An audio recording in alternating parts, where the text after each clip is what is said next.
दहिवडीच्या उपनगराध्यक्षपदी सुरेखाताई पखाले यांची बिनविरोध निवड। राज्याचे ग्रामविकास मंत्री जयकुमार गोरे व सातारा जिल्हा बँकेचे संचालक शेखर गोरे यांच्या भगिनी सुरेखा पखाले यांची उपनगराध्यक्षपदी बिनविरोध निवड करण्यात आली आहे। सुरेखा पखाले यांना उपनगराध्यक्ष पदाची संधी देऊन भावांनी बहिणीला येणाऱ्या रक्षाबंधनासाठी उपनगराध्यक्ष पदाची अनोखी भेट दिल्याची परिसरात चर्चा आहे।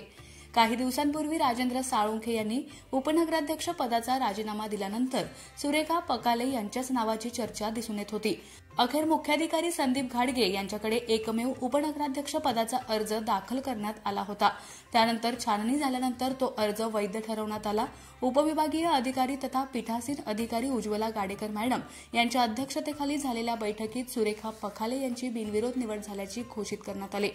निवड झाल्यानंतर नगरपंचायत परिसरामध्ये कार्यकर्त्यांनी फटाके लावून जल्लोष व्यक्त केला।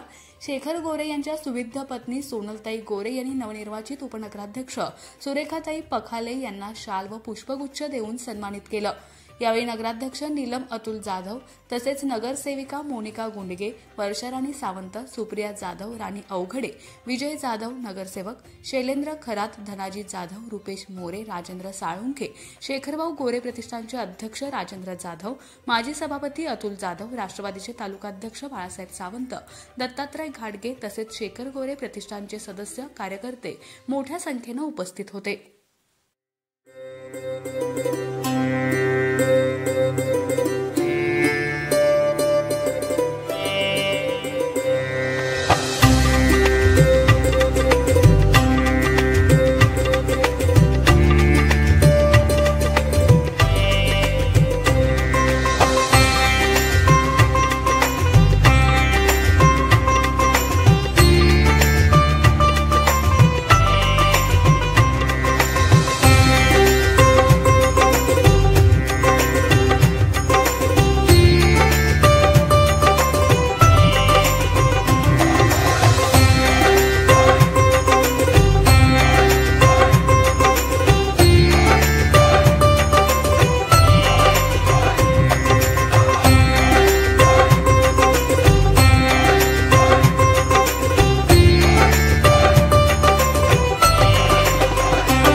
अशाच नवनवीन अपडेट्ससाठी आमच्या खबर गावाकडची या चॅनेलला सबस्क्राइब करा, आमचे व्हिडिओ लाईक करा आणि शेअर करा। धन्यवाद।